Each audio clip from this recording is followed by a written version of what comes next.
Voyage en avion. Ahmed nous parle du souvenir qu'il garde de son premier voyage en avion à Dakar.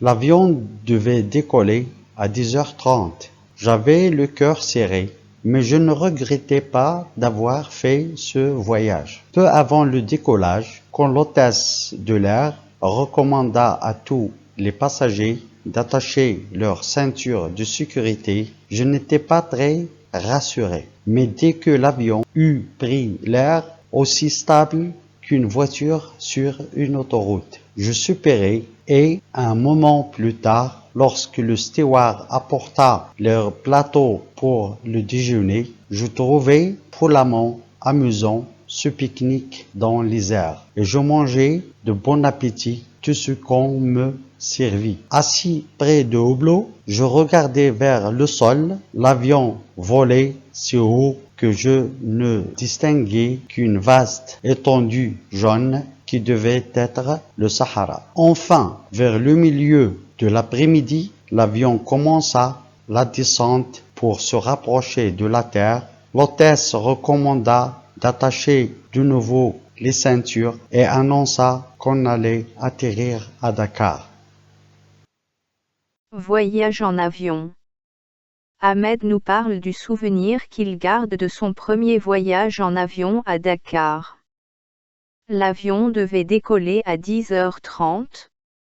J'avais le cœur serré, mais je ne regrettais pas d'avoir fait ce voyage. Peu avant le décollage, quand l'hôtesse de l'air recommanda à tous les passagers d'attacher leur ceinture de sécurité, je n'étais pas très rassuré.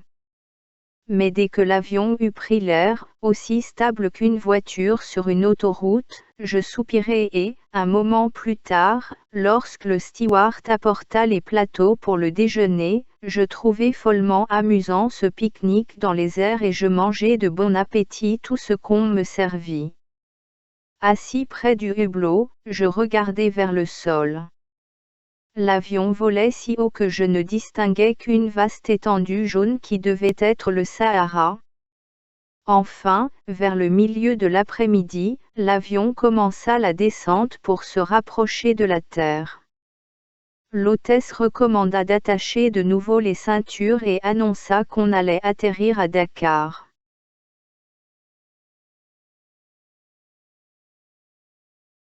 Voyage en avion. Ahmed nous parle du souvenir qu'il garde de son premier voyage en avion à Dakar. L'avion devait décoller à 10h30. J'avais le cœur serré, mais je ne regrettais pas d'avoir fait ce voyage. Peu avant le décollage, quand l'hôtesse de l'air recommanda à tous les passagers d'attacher leur ceinture de sécurité, je n'étais pas très rassuré.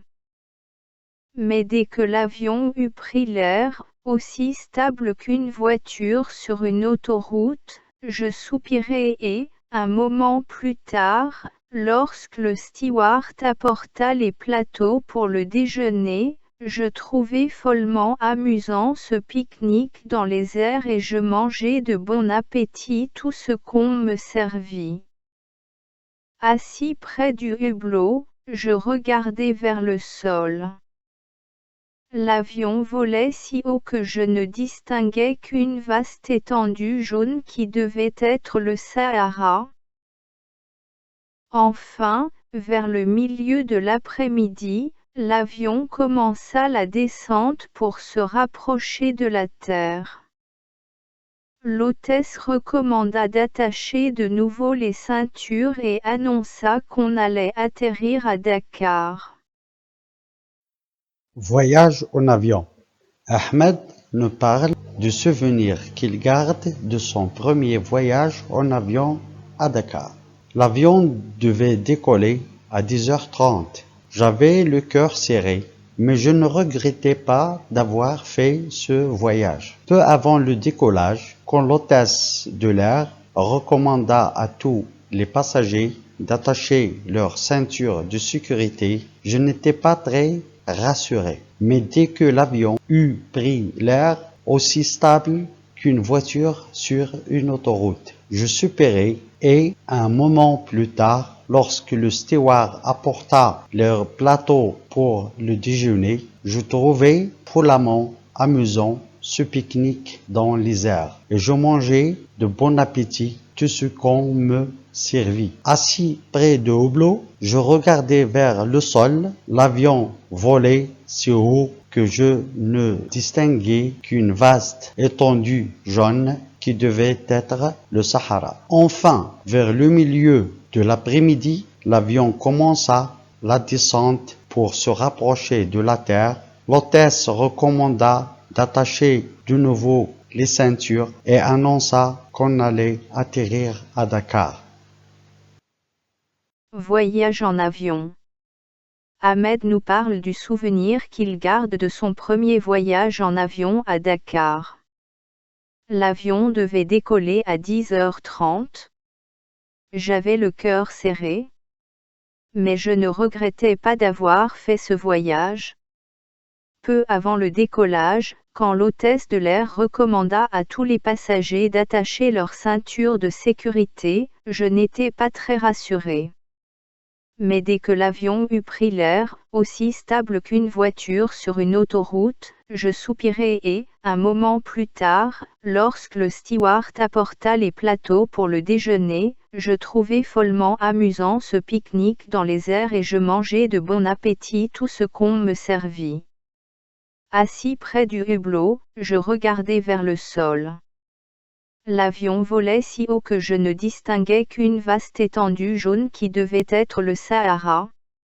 Enfin, vers le milieu de l'après-midi, l'avion commença la descente pour se rapprocher de la terre. L'hôtesse recommanda d'attacher de nouveau les ceintures et annonça qu'on allait atterrir à Dakar. Voyage en avion. Ahmed nous parle du souvenir qu'il garde de son premier voyage en avion à Dakar. L'avion devait décoller à 10h30. J'avais le cœur serré. Mais je ne regrettais pas d'avoir fait ce voyage. Peu avant le décollage, quand l'hôtesse de l'air recommanda à tous les passagers d'attacher leur ceinture de sécurité, je n'étais pas très rassuré. Mais dès que l'avion eut pris l'air, aussi stable qu'une voiture sur une autoroute, je soupirai et, un moment plus tard, lorsque le steward apporta les plateaux pour le déjeuner, je trouvai follement amusant ce pique-nique dans les airs et je mangeai de bon appétit tout ce qu'on me servit. Assis près du hublot, je regardai vers le sol.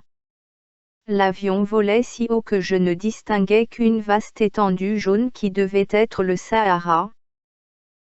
Enfin, vers le milieu de l'après-midi, l'avion commença la descente pour se rapprocher de la terre.